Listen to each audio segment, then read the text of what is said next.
أمتكم أمة واحدة وقال النبي صلى الله عليه وآلہ وسلم المسلم كجسد واحد. پھر سیاست چھوڑ کر داخل حصار دین میں ہو، پھر سیاست چھوڑ کر داخل حصار دین میں ہو. ملک و دولت ہے فقط حفظ حرم کا ایک ثمر. ایک ہوں مسلم حرم کی پاسبانی کے لیے، نیل کے ساحل سے لے کر تاب خاک کاشغر. سلزی وقار اور معزز سامعین کرام، یہ بات روز روشن کی طرح آیا ہے کہ عالم اسلام کسی ایک خطے میں محدود نہیں، بلکہ اس کے پرستار ہر بر اعظم میں زندگی بسر کرتے نظر آتے ہیں. بالخصوص بر اعظم افریقہ اور ایشیا میں مسلمانوں کی تعداد کروڑوں میں ہے، اور کم و بیش 55 ملکوں پر مسلمانوں کی آزاد اور خود مختار حکومتیں ہیں، جن میں توحید اور رسالت کے پرستاروں کی تعداد 1.5 ارب نفوس سے بھی زائد ہے. یعنی اس پورے ارض کا ہر چھٹا آدمی دین اسلام کا پیروکار ہے. مگر مقام صدر افسوس یہ ہے کہ امت مسلمہ میں فکر اور نظر کی وحدت کا فقدان ہے اور مرکزیت کی شدید کمی ہے. ہم آہنگی اور یکجہتی نہ ہونے کے برابر ہے. ہر ملک ذاتی اور علاقائی مفاد کا اسیر ہے. رنگ و نسل اور عرب و عجم کے بت کاٹ دیے گئے ہیں، جس کی وجہ سے مسلمان زوال اور انحطاط کا شکار ہیں. اقبال نے مسلمانوں کی زوال کو دیکھا، مسلمانوں کے ذلت اور پستی کو دیکھا اور تاریخ کے اوراق کو کھنگالا. اقبال نے اپنی آنکھ سے اسپین کی بدحالی کو دیکھا، قرطبہ کو دیکھا، قرطبہ کی جامع مسجد کو گھوڑوں کا استبل بنتے دیکھا.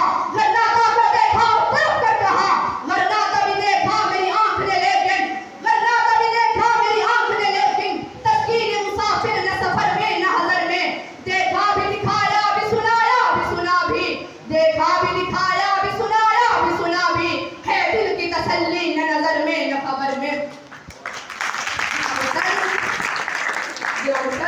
پوری دنیا کے مسلمان شدت کے ساتھ یہ محسوس کر رہے ہیں کہ انہیں عربی اور عجمی کی بنیاد پر تخت مشق نہیں بنایا گیا، ان کے خلاف لسانی اور علاقائی بنیاد پر جنگ نہیں کی جا رہی، بلکہ یہ ساری فوج کشیاں یا لہری بیرے، یہ فاسفورس بموں کی برسات، غزہ، فلسطین اور کشمیر پر ظلم و ستم صرف اسی لیے ہے کہ ہم مسلمان ہیں اور لا الہ الا اللہ پڑھنے والے ہیں. مسلمانوں پر ظلم و ستم اس لیے کیا جا رہا ہے، مگر مسلمان مزاحمت کرتے ہوئے کہتے ہیں ہری ہے شاخ تمنا ابھی جلی تو نہیں، تبھی ہے آگ جگر کی مگر بجھی تو نہیں، جفا کی تیغ سے گردن وفا شعاروں کی، کٹی ہے برسر میدان مگر جھکی تو نہیں.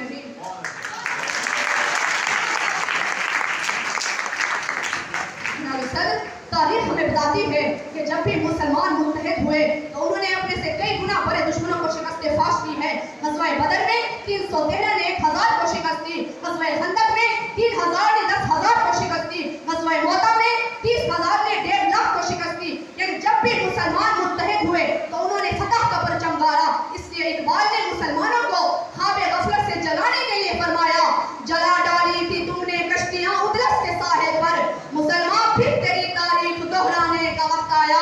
چلے تھے 313 جہاں سے تم مسلمانوں، انہی ماضی کی راہوں پر پلٹ جانے کا وقت آیا. جناب صدر، فطرت کے تمام مذاہب ہمیں اتحاد اور اتفاق کا درس دیتے ہیں. اگر ہم ستاروں کو دیکھیں تو ستاروں کی وحدت شب کے اندھیرے چاک کر کے رکھ دیتی ہے. انگریزوں سے عبادت سے کوسال جنم لیتے ہیں، قطروں سے دریا